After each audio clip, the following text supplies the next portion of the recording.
Oh, geesh, I really don't want to do this, to be honest, but I have no choice if I want to continue on to the more interesting parts. So I went to see on the Poké Art, not to see the answer to the puzzle, because the Poké Art doesn't have that, but I went to see how many floors this puzzle spanned, and it spans over 3 floors. So that means, well, it could be worse. It could be 11 floors, like in the Silph Tower, and I could have to deal with 1,000,000 rockets. But here it may be even worse, because I've got Rattatas, and nothing but Rattatas. And at least the rockets gave some decent experience. Rattatas here, they give nothing, especially when I have a 25 level advantage. But, yeah, I guess 3 floors, it's entirely doable, especially since it doesn't look to be that complicated right now.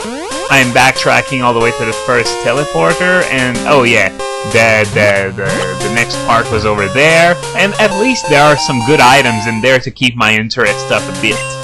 So we're going down there, and over there, and I imagine that is the path that leads back to the stairs, and I don't want to do that.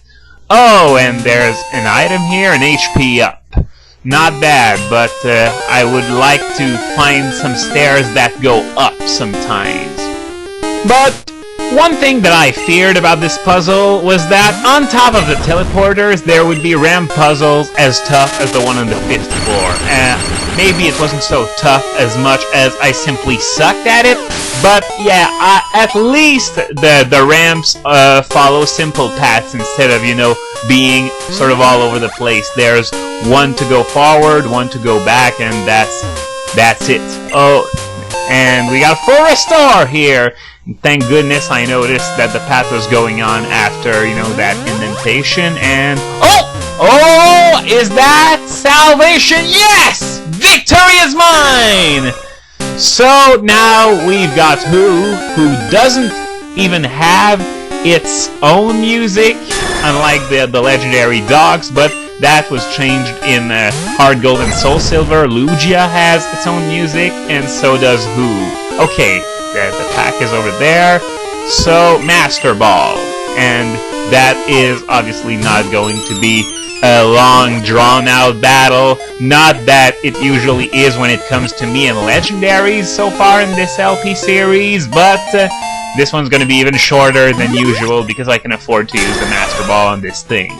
So, with who caught at level 60 no less, there is simply nothing left to do in Johto anymore, so I'm just going to... Okay, do I pick the Sacred Ash that way, or is it over there? No, I imagine who has it equipped on itself. So, can I fly from here? Yep, so I'm gonna go to Goldenrod and do some preparations, and after that, it's off to Kanto! Okay, so all the preparations are complete, so I can now head off to Vermilion. Basically, since you didn't get to see it, what I did was that I took Who, put it in my party in place of Sudowoodo. I gave it Fly and Earthquake. Its other 2 moves are Fire Blast, and Recover, though I'm planning on replacing Fire Blast with Flamethrower because of the much better PP, because it's going to be my main move with Who, so I would like to have some decent PP with it at least. And I also took the Sacred Ash because it really was attached to Who, and I replaced it with the Charcoal, and whoa! Whoa, who the hell is that? Oh, I think I remember, yeah, he's looking for his granddaughter, and I'm gonna find her in the captain's room pestering him. Yeah, it's been a long time since I've played that game, but seriously, the idea of a little girl running all over the captain's room on a ship, that's not a sight that you forget so easily. But back to the preparation, since I wasn't done listing them, I also replaced Thunder with Thunderbolt on Gengar, and I'm aware that I still haven't given Flamethrower to Who and Ice Beam to Suicune. This is going to be done at a later date, obviously. And other than that, I also accumulated enough Game Corner coins to buy a Larvitar the moment I set foot in Kanto. It's gonna cost 8,888 coins to buy a Larvitar, but it comes at level 40, so it's sort of worth it. I won't have to grind it too much at least. Of course, I'm going to have to at least evolve it into Pupitar before I actually start using it for real. And one thing that's interesting about the SS Aqua is that there are 3 different batches of trainers that you can fight depending on when you are in the game. If it's your first time through the SS Aqua, you're going to fight a certain batch of trainers that I'm going to start fighting right now. And there is also another batch of trainers for whenever after that you're going from Vermilion to Olivine, and then there's another batch of trainers that you can fight when you go from Olivine to Vermilion. So that's 3 batches of trainers in total, so that means I'm going to be going through this place 3 times, and you're gonna see all of it naturally, since I usually only skip stuff you've seen before, or something that's tedious, like, you know, grinding sessions or accumulating Game Corner points, that kind of thing. I don't show you. So this was my cabin, and there was a PC in there. So let me get this straight. I can change my Pokemon around on a boat, but I can't do it in my hometown.